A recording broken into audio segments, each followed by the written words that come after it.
আসসালামু আলাইকুম প্রিয় ছাত্রছাত্রী, মির্জাপুর সরকারি কলেজের অনলাইন ভিত্তিক ক্লাসে তোমাদের স্বাগত। শিক্ষক পরিচিতি: ফারজানা রহমান, দর্শন বিভাগ, ভারপ্রাপ্ত অধ্যক্ষ, মির্জাপুর সরকারি কলেজ, মির্জাপুর, টাঙ্গাইল।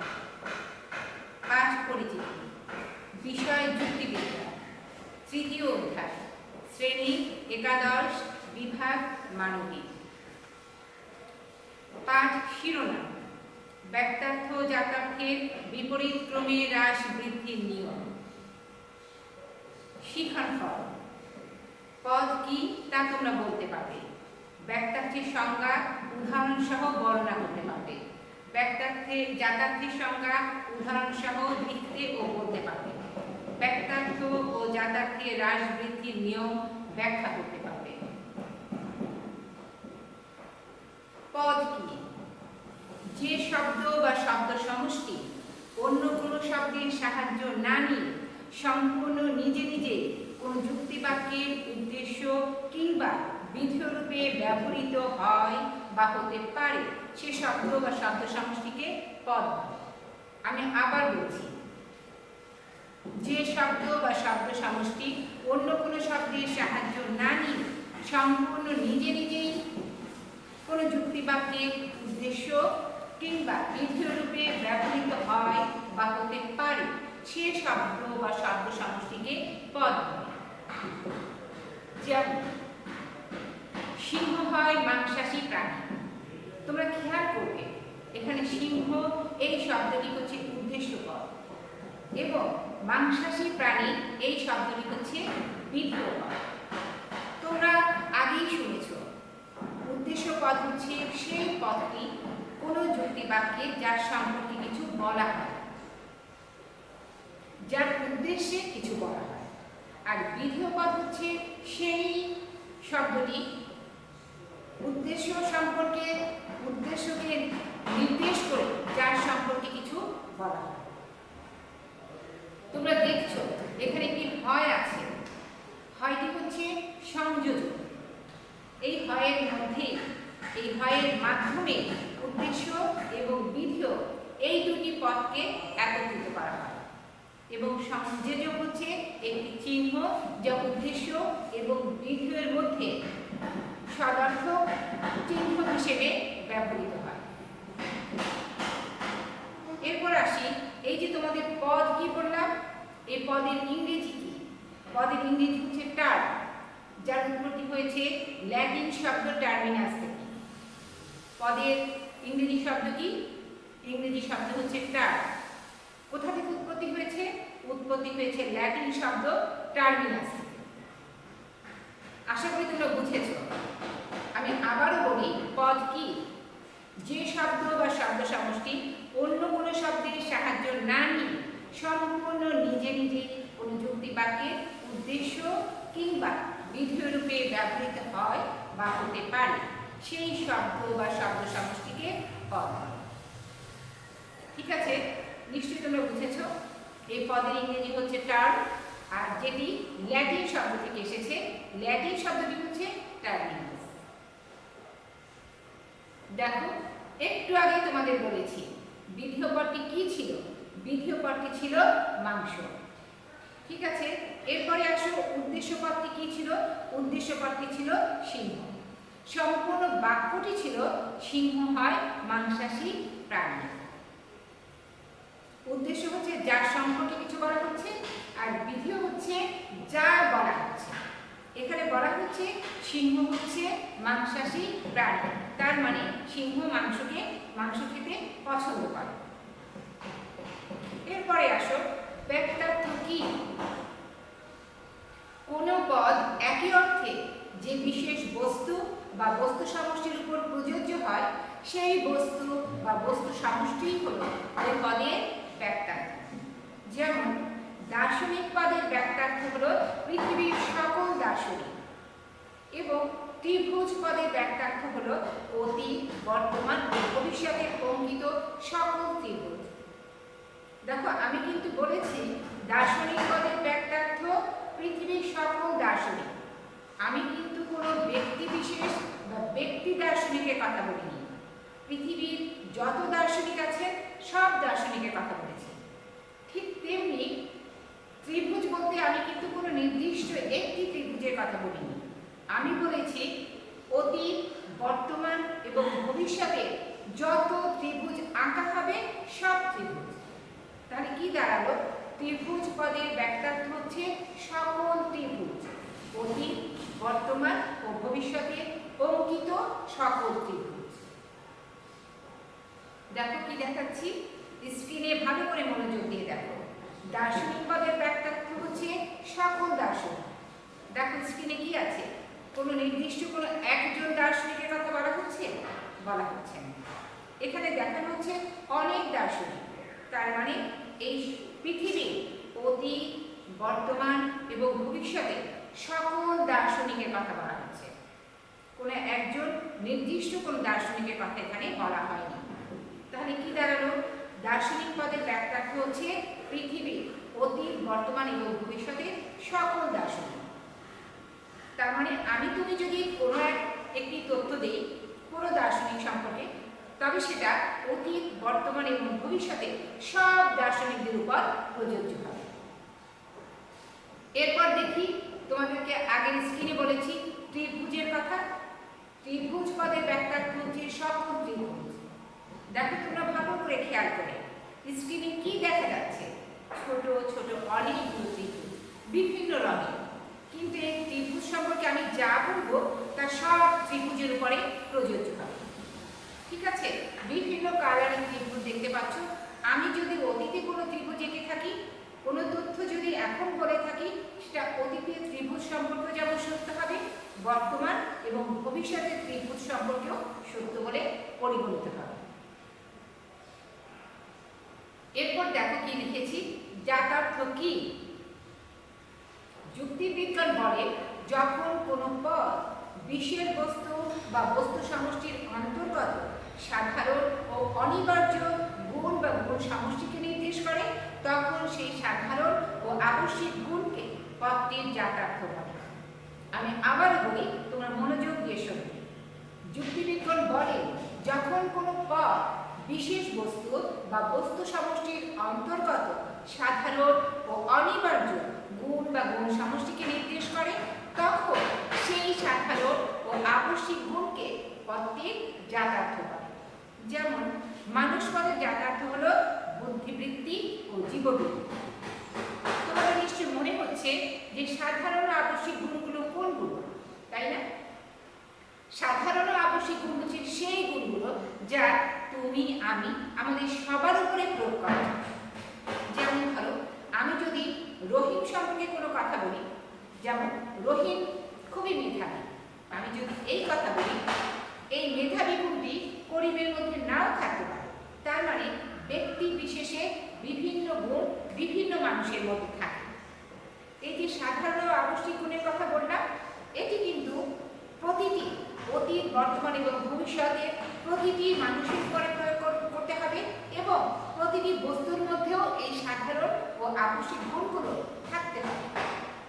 ঠিক আছে? যেমন ধরো, কেউ যদি মেধাবী হয়, সে ভালো নাও চিত্র আঁকতে পারে, আবার যে খুব ভালো গাইতে পারে সে কিন্তু ভালো মেধাবী নাও হতে পারে। তার মানে ব্যক্তি বিশেষে এই গুণগুলো এক একজন মানুষের উপরে প্রয়োগ করা যায়, কিন্তু অতীত, বর্তমান এবং ভবিষ্যতে সব মানুষের উপরে প্রয়োগ করা সম্ভব হয়। তাহলে কি দাঁড়ালো? তাহলে সাধারণ ও আবশ্যিক গুণ কোনটি? সাধারণ এবং আবশ্যিক গুণ হচ্ছে সেইগুলো যেগুলো আমার মধ্যে থাকবে, তোমার মধ্যে থাকবে এবং সব মানুষের মধ্যে থাকবে সম অবস্থায়, যেটা নাকি অনিবার্যভাবে থাকবে। যেমন আমি যখন জন্মগ্রহণ করেছিলাম এবং আমি যতদিন এই পৃথিবীতে বেঁচে থাকবো ততদিন আমার মধ্যে এই সাধারণ ও আবশ্যিক গুণ থাকবে, আর সেটি হচ্ছে আমার বুদ্ধিবৃত্তি এবং আমার জীববৃত্তি। ঠিক তেমনি তুমি যখন জন্মগ্রহণ করেছো তখনও তোমার মধ্যে এই দুটি গুণ নিয়েই তুমি জন্মগ্রহণ করেছো। একটি হচ্ছে বুদ্ধিবৃত্তি, অন্যটি হচ্ছে জীববৃত্তি। তাহলে কি দাঁড়ালো? সাধারণ ও আবশ্যিক গুণ হচ্ছে অনিবার্য গুণ, যা সবার মধ্যে বিদ্যমান থাকে। ঠিক আছে? এমন নয় যে আমার মধ্যে আছে তোমার মধ্যে নেই, এমন নয়। যেমন দেখো, কোনো কোনো ছাত্র খুবই মেধাবী হয় কিন্তু ভালো খেলতে পারে না, কোনো ছাত্র খুব ভালো খেলতে পারে কিন্তু মেধাবী না, আবার অনেকে খুব ভালো গাইতে পারে, অনেক ভালো মেধাবী কিন্তু সে ভালো খেলতে পারে না। সুতরাং এই গুণগুলোকে কখনোই সাধারণ ও আবশ্যিক গুণ বলে কখনোই বিবেচনা করা যাবে না। তাহলে কি দাঁড়ায়? সাধারণ ও আবশ্যিক গুণ হচ্ছে সেই গুণ যেগুলো অনিবার্যভাবে মানুষের মধ্যে বা কোনো বস্তুর মধ্যে সব সময়ের জন্য বিদ্যমান থাকে। মানুষের জন্য আবশ্যিক এবং সাধারণ গুণগুলি হচ্ছে বুদ্ধিবৃত্তি ও জীববৃত্তি। এবার আসি, দেখো কি লিখেছি, বাক্যার্থ অনুসারে জীবের বাক্যার্থ সকল জীব। ঠিক আছে, আমি কি বলেছি, এই পৃথিবীতে যত জীব আছে সেই জীবদের উপরে যে কথাটা আমি বলবো, তুমি বলবো, সেই তথ্যটা সকল জীবের উপরেই প্রয়োগ করা সম্ভব হবে। অতীত, বর্তমান এবং ভবিষ্যতে সব জীবের উপরে সেই তথ্যটা প্রয়োগ করা যাবে। এরপর আসো দেখি কি লিখেছি এখানে, জীব, তাই না? আবারও দেখতে পাচ্ছি গরু, এই যে পোষা প্রাণীটি, এই পোষা প্রাণী, এই জীবের বাক্যার্থ হচ্ছে সকল জীব। ঠিক আছে, তার মানে অতীত, বর্তমান এবং ভবিষ্যতে যত গরু ছিল সেই সব গরু প্রাণীর, সকল জীবের বাক্যার্থ হচ্ছে সকল জীব। ঠিক আছে, কোনো একটা নির্দিষ্ট গরু সম্পর্কে কিন্তু বলছি না, অতীত, বর্তমান এবং ভবিষ্যতে সব জীবের উপরে তার বাক্যার্থকে প্রয়োগ করছি। বাক্যার্থ হচ্ছে সকল জীব। এরপরে আসো, এই যে সিংহ জাতিটা দেখাচ্ছি তোমাদেরকে, এর বাক্যার্থ কি? এটাও তো প্রাণী। এর বাক্যার্থ হচ্ছে, এই জীব, এই সিংহের বাক্যার্থ হচ্ছে সকল জীব। ঠিক আছে, মানে সকল সিংহ প্রাণী। আমি যদি কোনো একটি সিংহ সম্পর্কে কোনো তথ্য দেই, কোনো তথ্য প্রচার করি, তাহলে সেটা অতীত, বর্তমান এবং ভবিষ্যতে সকল সিংহের উপরে প্রয়োগ করা প্রযোজ্য হবে। এরপরে আসি, মানুষ পদের বাক্যার্থ কি? মানুষ অতীত, বর্তমান এবং ভবিষ্যতে সকল মানুষ, এটা হচ্ছে মানুষ পদের বাক্যার্থ। আমি, তুমি এবং অন্যান্য আরো যত মানুষ আছে সবার বাক্যার্থ হচ্ছে সকল মানুষ। কেননা আমার সম্পর্কে যে তথ্য প্রচার করা হবে, অতীত, বর্তমান এবং সবার সম্পর্কে সে একই তথ্য প্রচার করা হবে। সেজন্য মানুষ পদের বাক্যার্থ হচ্ছে সকল মানুষ। আমি যদি বলি, মানুষ সম্পর্কে যদি একটি উদাহরণ দিই, মানুষ হচ্ছে মরণশীল প্রাণী, এই তথ্যটা আমার উপরে প্রয়োগ করা যাবে, অতীত, বর্তমান এবং ভবিষ্যতে সব মানুষের উপরে এই তথ্যটা প্রযোজ্য, সমভাবে। সেজন্য মানুষ পদের বাক্যার্থ হচ্ছে পৃথিবীর অতীত, বর্তমান এবং ভবিষ্যতে সকল মানুষ। এই যে দেখো, আবার আর স্ক্রিনে কি দেখালো, মানুষ পদের বাক্যার্থ। খেয়াল করে দেখো, এখানে কোনো একটি নির্দিষ্ট মানুষের কথা বলা হচ্ছে না, বলা হচ্ছে মানুষ পদের বাক্যার্থ। তার মানে মানুষ পদের বাক্যার্থ হচ্ছে সকল মানুষ, আমি, তুমি, আমরা সবাই। আবারও আসছে স্ক্রিনে আর একটা মানুষ পদের বাক্যার্থ তোমাদের বোঝানোর জন্য। ভালো করে খেয়াল করে দেখো, এখানে এক একজন মানুষ এক এক রকম গেটআপ নিয়ে আছে, কিন্তু তারা সবাই কিন্তু মানুষ শ্রেণীর অন্তর্গত। তাদের গেটআপ ভিন্ন হতে পারে, তাদের ব্যবহার ভিন্ন হতে পারে, তাদের রুচি ভিন্ন হতে পারে, কিন্তু তারা কিন্তু সবাই মানুষ। অতীত, বর্তমান এবং ভবিষ্যতে মানুষ সম্পর্কে যা বলা হবে, এই স্ক্রিনে যাদেরকে দেখছো তাদের সম্পর্কেও সেই কথাটা বলা যাবে। সেজন্য বলা হচ্ছে মানুষ পদের বাক্যার্থ হচ্ছে সকল মানুষ। এবার আসে তোমাদের পরের স্ক্রিন। বারবারই কিন্তু বাক্যার্থ নিয়ে কথা বলছি, সেজন্য তোমাদেরকে বোঝানোর জন্য বারবারই মানুষ পদের বাক্যার্থটা তোমাদেরকে বললাম। এখানেও কিন্তু আমি মানুষ পদের বাক্যার্থ আবার উল্লেখ করেছি, মানুষ পদের বাক্যার্থ হচ্ছে সকল মানুষ। তোমরা মনোযোগ দিয়ে শুনবে, তাহলে ক্লাসগুলো সেই মুহূর্তেই তোমরা মাথায় নিতে পারবে। এবার দেখো, সভ্য মানুষের বাক্যার্থ। ঠিক আছে, সভ্য মানুষের বাক্যার্থ কি? পৃথিবীর সকল সভ্য মানুষ। ঠিক আছে, আগে বলেছি মানুষ পদের বাক্যার্থ কি, এখন বলছি সভ্য মানুষের বাক্যার্থ। মানুষের সংখ্যা অনেক বেশি, কিন্তু তারপরে দুঃখের সাথে বলতে হয় সভ্য মানুষের বাক্যার্থ মানুষের বাক্যার্থের চেয়ে অনেক কম। দেখো তোমরা, সভ্য মানুষ ব্যাপ্তার্থ সকল সভ্য মানুষ। তাহলে কি দাঁড়ালো? মানুষ পদের ব্যাপ্তার্থের চেয়ে সভ্য মানুষের ব্যাপ্তার্থের সংখ্যা অনেক কম। এবার আসি জাতার্থ অনুসারে সভ্য মানুষের জাতার্থ। তোমাদের কিন্তু আগেই বলেছি জাতার্থ কাকে বলে, নিশ্চয়ই মনে আছে। জাতার্থ হচ্ছে কোনো বিশেষ ব্যক্তি বা বস্তু সাধারণ ও অনিবার্য গুণ, তাই না? তাহলে মানুষ পদের জাতার্থ কি ছিল? মানুষ পদের জাতার্থ ছিল জীববৃত্তি ও বুদ্ধিবৃত্তি। তোমাদের স্ক্রিনে আমি দেখাচ্ছি জাতার্থ অনুসারে সভ্য মানুষের জাতার্থ কি। তোমরা ভালো করে খেয়াল করো, সভ্য মানুষের জাতার্থ হচ্ছে সভ্যতা, বুদ্ধিবৃত্তি ও জীববৃত্তি। এটাকে আমি আরেকটু ভেঙে বলি, সভ্য মানুষ কিন্তু মানুষ শ্রেণীর অন্তর্গত, তাই না? তাই যদি হয় তাহলে মানুষের দুটো জাতার্থ থাকছে, একটি বুদ্ধিবৃত্তি, অন্যটি জীববৃত্তি। এখানে আমি কি যোগ করলাম? আমি যোগ করলাম সভ্য মানুষ। তাহলে সভ্য মানুষের জাতার্থটা কি হবে? সভ্য মানুষের জন্য সভ্যতা, এই গুণটি এখানে যোগ হয়েছে। সভ্য মানুষের জাতার্থ হচ্ছে সভ্যতা, বুদ্ধিবৃত্তি ও জীববৃত্তি। এবার পরবর্তী জায়গাতে আসি, পরবর্তী স্ক্রিনে দেখো আমি কিন্তু কি লিখেছি? মানুষ পদের জাতার্থ। আগে বলেছিলাম সভ্য মানুষের জাতার্থ, তখন কিন্তু একটু বলেই দিয়েছিলাম যে মানুষ পদের জাতার্থ কি। এখন স্ক্রিনে আবার দেখাচ্ছি যে মানুষ পদের জাতার্থ কি। তোমরা একটু মনে করো, মানুষ পদের জাতার্থ কিন্তু তখনও বলেছিলাম বুদ্ধিবৃত্তি এবং জীববৃত্তি। এখনো বলছি, মাথায় ভালো করে ঢুকিয়ে নাও, মানুষ পদের জাতার্থ হচ্ছে বুদ্ধিবৃত্তি এবং জীববৃত্তি। এই যে সাধারণ ও আবশ্যিক গুণ, এটি কিন্তু কখনোই পরিবর্তন হবার নয়। এটা প্রতিটি মানুষ যে নাকি মানুষ হিসেবে জন্মগ্রহণ করবে, প্রতিটি মানুষের মধ্যেই এই দুটি আবশ্যিক গুণ থাকবে। একটি হচ্ছে বুদ্ধিবৃত্তি, অন্যটি হচ্ছে জীববৃত্তি। এরপরে পরের স্ক্রিনে আসি। দেখো এখানে একটি মানুষ দেখিয়েছি তোমাদের বোঝানোর জন্য। আগে কিন্তু অনেকগুলো ছিল, এখন একটি মানুষ। এই যে অনেকগুলো মানুষ ছিল তাদের যেমন বুদ্ধিবৃত্তি ও জীববৃত্তি সাধারণ গুণ, তেমনি একটি মানুষের বেলাও সেই একই সাধারণ ও আবশ্যিক গুণ হচ্ছে জাতার্থ, আর সেটি হচ্ছে বুদ্ধিবৃত্তি ও জীববৃত্তি। ঠিক আছে, এরপরে আসি। দেখো এখানেও কিন্তু আমি আবার আরেকজন পৃথক লোকের কথা উল্লেখ করছি তোমাদের মনে রাখার জন্য, তোমরা যেন ভুলে না যাও যে আগে কি বলেছি। তখনও বলেছিলাম একজন মানুষের কথা, যে তার জাতার্থ কি? সে একজন মানুষের জাতার্থ জীববৃত্তি ও বুদ্ধিবৃত্তি।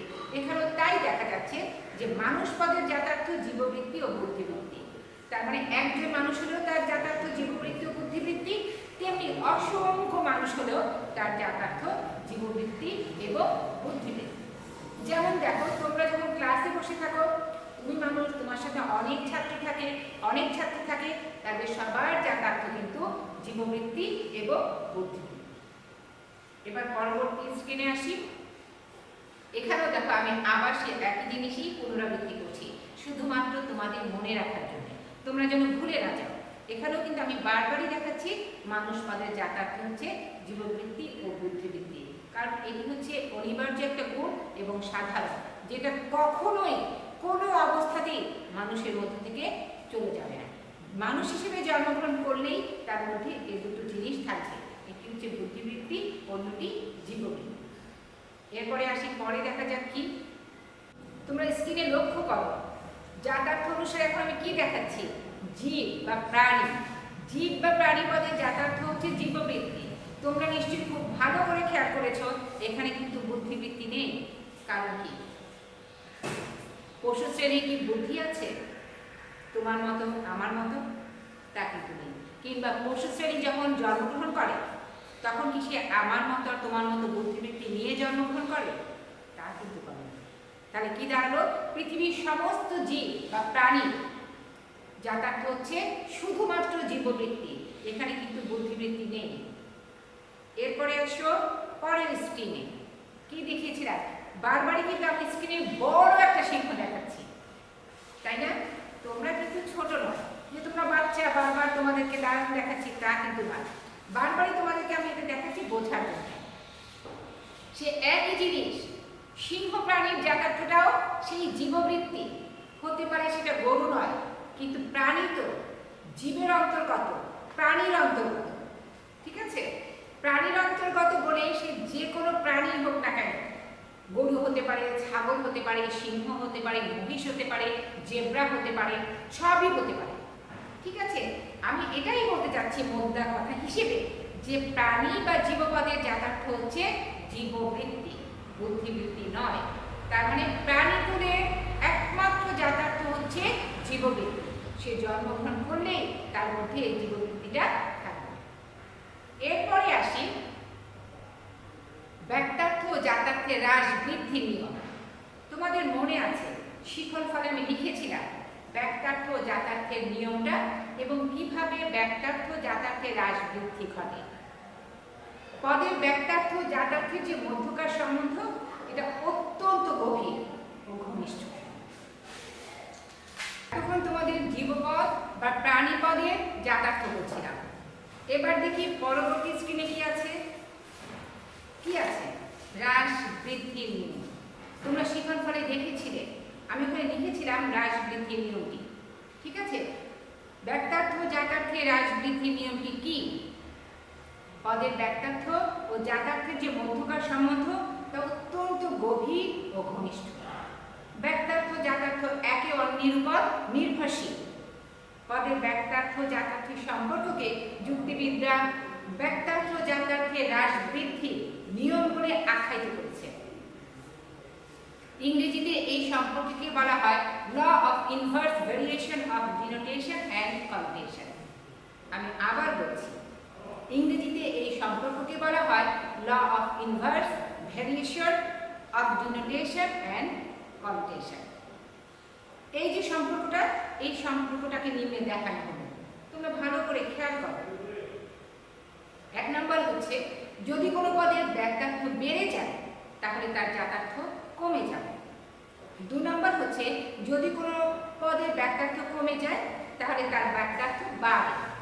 3 নম্বর হচ্ছে যদি কোনো পদের যাতার্থ বাড়ে তাহলে তার ব্যক্তার্থ কমবে বা কমে। 4 নম্বর হচ্ছে যদি কোনো পদের যাতার্থ কমে তাহলে তার ব্যক্তার্থ বেড়ে যায় বা বাড়ে। নেক্সট স্ক্রিন দেখি কি আছে। দেখো তোমরা খুব ভালো করে লক্ষ্য করো আমি কি বলেছি। এখানে একটা বৃত্ত দেওয়া আছে।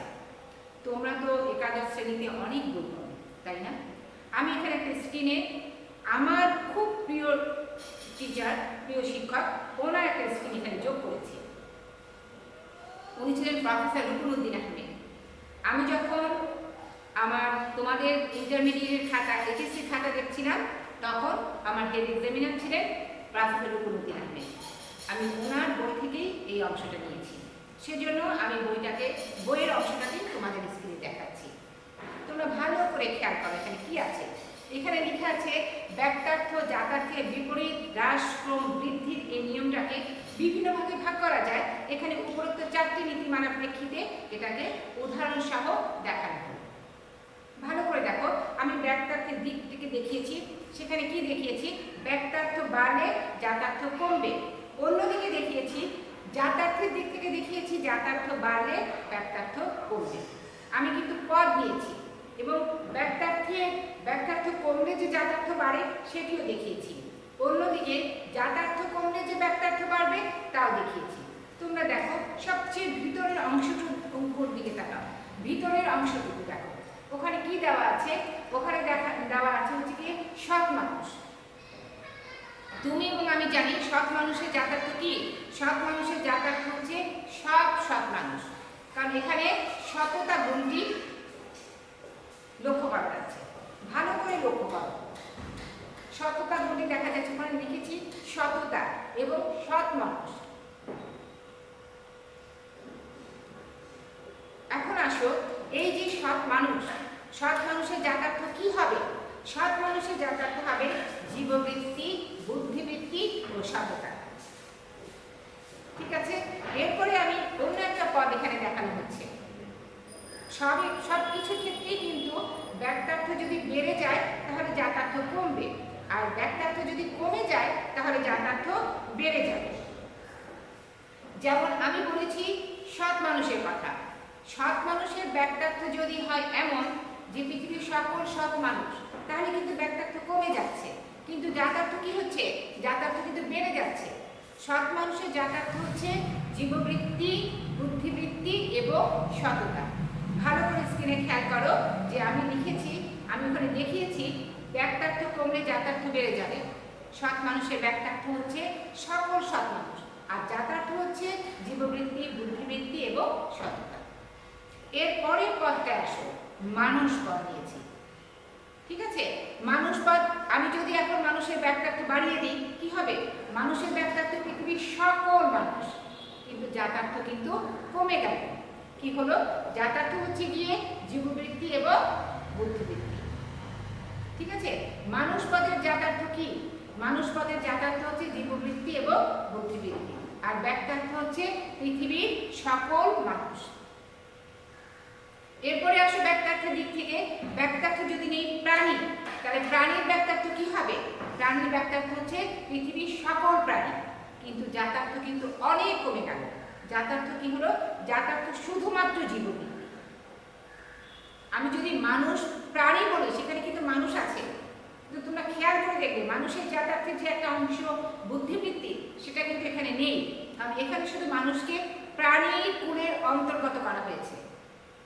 মানুষ প্রাণীর অন্তর্গত, আর সেই কারণে প্রাণীর যে ব্যক্তার্থ সকল প্রাণী, তার থেকে মানুষটাকে যদি আমি আলাদা করি তাহলে মানুষের জাতার্থ হবে বুদ্ধিবৃত্তি ও জীববৃত্তি, কিন্তু মানুষকে যদি আমি প্রাণীর ভিতরে নিয়ে আসি তাহলে প্রাণীর ব্যক্তার্থ সকল প্রাণী, আর জাতার্থ হচ্ছে কমে গিয়ে জীববৃত্তি।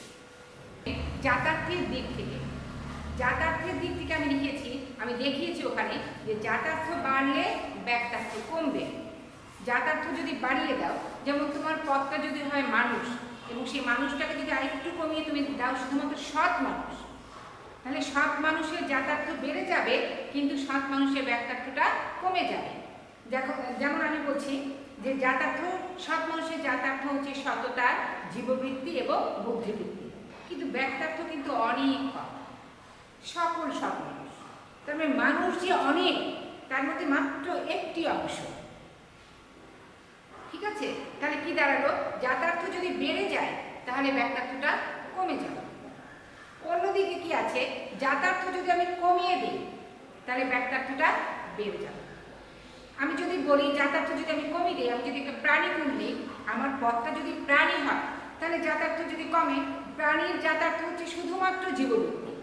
তোমরা দেখো লিখে আছে জীববৃত্তি, প্রাণীর পদটি হচ্ছে প্রাণী, তার জাতার্থ হচ্ছে জীববৃত্তি। এখন যদি আমি প্রাণীর মধ্যে আরো কিছু যোগ করি, শুধু প্রাণী বলতে মানুষ এই উচ্চতর প্রাণীকে বোঝায়, অন্যদিকে নিম্ন শ্রেণীর প্রাণীকেও কিন্তু বোঝায়, সেই ক্ষেত্রে জাতার্থ হচ্ছে শুধু জীববৃত্তি। কিন্তু আমি যদি এই প্রাণীদের মধ্যে মানুষকে এখন পদ হিসেবে বেছে নিই তাহলে কি দাঁড়াবে? তাহলে তার জাতার্থটা কি হবে? প্রাণীর থেকে বেড়ে যাবে। প্রাণীর জাতার্থ ছিল শুধুমাত্র জীববৃত্তি, আর মানুষের জাতার্থ প্রাণীর থেকে বেশি হবে। মানুষের জাতার্থ হবে জীববৃত্তি এবং বুদ্ধিবৃত্তি। তার মানে প্রাণীর থেকে একটা সাধারণ গুণ বেড়ে গেল, আর সেটি হচ্ছে বুদ্ধিবৃত্তি। এবারে আসো, আরো যদি কমিয়ে দিই, জাতার্থ যদি আরো কমিয়ে দিই তাহলে কি দাঁড়াবে? জাতার্থ যদি অনেক অনেক কমিয়ে দিই তাহলে কি দাঁড়াবে? জাতার্থ যদি শুধু বলি জীববৃত্তি কাদের জাতার্থ, তাহলে আমাকে কি বলতে হবে? তাদের ব্যক্তার্থ অনেক বেড়ে। জীববৃত্তি শুধু হচ্ছে প্রাণীর জাতার্থ, পৃথিবীর সমস্ত প্রাণীর জাতার্থ হচ্ছে জীববৃত্তি, তাদের কিন্তু ব্যক্তার্থ অনেক বেড়ে যাবে। আমি যখনই বলবো বলতে দেখি জীববৃত্তি কাদের জাতার্থ, তোমরা সবাই সমস্বরে বলবে প্রাণী। আমি আবারও বলছি, জীববৃত্তি যদি বেড়ে যায়, কমে যায় তাহলে ব্যক্তার্থ বাড়বে। তাহলে জীববৃত্তি হচ্ছে প্রাণীর জাতার্থ, জাতার্থ কমে ব্যক্তার্থ বেড়ে হলো পৃথিবীর সকল প্রাণী। তাহলে বিষয়টা কি দাঁড়ালো? বিষয়টা দাঁড়ালো ব্যক্তার্থ বাড়লে জাতার্থ কমবে, ব্যক্তার্থ কমলে জাতার্থ বাড়বে, জাতার্থ কমলে ব্যক্তার্থ কমবে, জাতার্থ কমলে ব্যক্তার্থ বাড়বে। ঠিক আছে, এটিকে বলা হয় ব্যক্তার্থ ও জাতার্থের বিপরীত ক্রমে হ্রাস বৃদ্ধি। এবারে পরেরটা আসে, দেখি কি হয়। দেখো এখানে আমি সেই জিনিসটাকে আরেকটু ভালো করে বলেছি, যে বৃত্তটি ওখানে দেওয়া ছিল সেই বৃত্তটির মধ্যে সবচেয়ে ক্ষুদ্র বৃত্ত ছিল একটি, আর সেই ক্ষুদ্র বৃত্তটি ছিল সব সৎ মানুষ। আমি ওখানে বারবার তোমাদেরকে বলেছি এবং স্ক্রিনে তোমরা দেখতে পাচ্ছ, ক্ষুদ্র বৃত্তটিতে কি দেখা যাচ্ছে? সব সৎ মানুষ। এই সব সৎ মানুষ পদের ব্যাখ্যার্থ সবচেয়ে কম এবং এর যাতার্থ হচ্ছে গিয়ে জীববৃত্তি ও বুদ্ধিবৃত্তি এবং সততা। ব্যাখ্যার্থ কম কিন্তু যাতার্থ বেশি। এরপরে আসো মাঝের বৃত্তটি কি ছিল, তোমরা খেয়াল করে শোনো। মাঝের বৃত্তটিতে ছিল, আমরা যা পরে দেখেছি, সব সৎ মানুষ, অন্যান্য মানুষ, মানে সব মানুষ, এবং এই সব মানুষের যাতার্থ ছিল শুধুমাত্র জীববৃত্তি ও বুদ্ধিবৃত্তি। এখানে ব্যাখ্যার্থটা বৃদ্ধি পেয়েছে কিন্তু সততা এই যাতার্থটি কমে গেছে। আবার সব মানুষ পদের সাথে পৃথিবীর অন্য সব প্রাণী যোগ করে কি হয়েছে? ব্যাখ্যার্থ বৃদ্ধি ঘটছে এবং এতে বৃহৎ বৃত্তটিকে দাঁড়ালো কি? বৃহৎ যে বৃত্তটা সেটা দাঁড়িয়ে হয়েছে সব মানুষ। এই সব মানুষের সাথে যোগ হয়েছে অন্যান্য প্রাণী, তাহলে কি দাঁড়ালো? সব মানুষ এবং অন্যান্য প্রাণী মানে হচ্ছে সব প্রাণী। তার মানে প্রাণীগুলোর ভিতরে কিন্তু মানুষও পড়ে গেল। ফলে মানুষ পদের বুদ্ধিবৃত্তি যাতার্থটি কমে গিয়ে সব মানুষের যাতার্থ হিসেবে দেখা যাচ্ছে শুধুমাত্র জীববৃত্তি।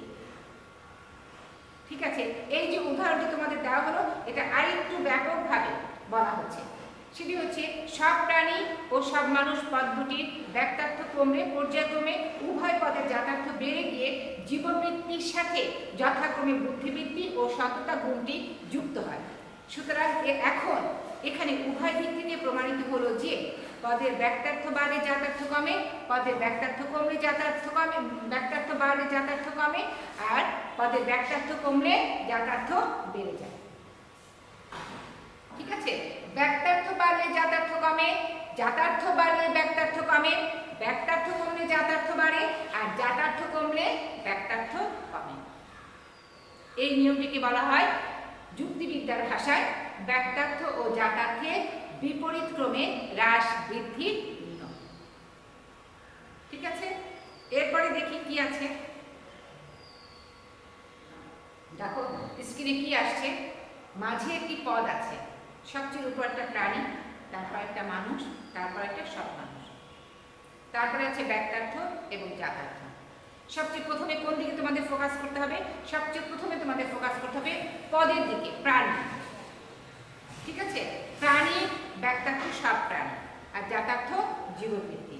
এরপরে আসো পদ হচ্ছে মানুষ, তার ব্যাখ্যার্থ হচ্ছে সব মানুষ, আর যাতার্থ হচ্ছে জীববৃত্তি ও বুদ্ধিবৃত্তি। এরপরে সবার শেষে তাকাও, সৎ মানুষ। সৎ মানুষের ব্যাখ্যার্থ হচ্ছে সকল বা সব সৎ মানুষ, আর যাতার্থ হচ্ছে জীববৃত্তি, বুদ্ধিবৃত্তি ও সততা। ঠিক আছে, সুতরাং এটাই প্রমাণিত হচ্ছে ব্যাখ্যার্থ বাড়লে যাতার্থ কমে, ব্যাখ্যার্থ কমলে যাতার্থ বাড়বে, আর যাতার্থ বাড়লে ব্যাখ্যার্থ কমবে, যাতার্থ কমলে ব্যাখ্যার্থ বেড়ে যাবে। ঠিক আছে, এরপরে দেখি তোমাদেরকে একটা বাড়ির কাজ দিয়ে দিই। দলবদ্ধভাবে বাড়ির কাজটা এরকম ছিল যে তোমরা যখন ক্লাসে থাকবে তখন তো তোমরা সবাই দলগতভাবে থাকবে। এই দলবদ্ধভাবে ব্যাখ্যার্থ ও যাতার্থের হ্রাস বৃদ্ধির নিয়মটা কিভাবে ঘটে তা তোমরা সবাই বাসা থেকে লিপিবদ্ধ করে আসবে। ঠিক আছে, এরপরে নেক্সট ক্লাসে যখন আবার তোমাদের সাথে আমার দেখা হবে তখন আমি কিন্তু এই ব্যাখ্যার্থ এবং যাতার্থের কিছু প্রশ্ন তোমাদেরকে করে ক্লাস শুরু করতে পারি। ঠিক আছে, তোমাদের সবাইকে ধন্যবাদ, তোমরা সবাই ভালো থাকো।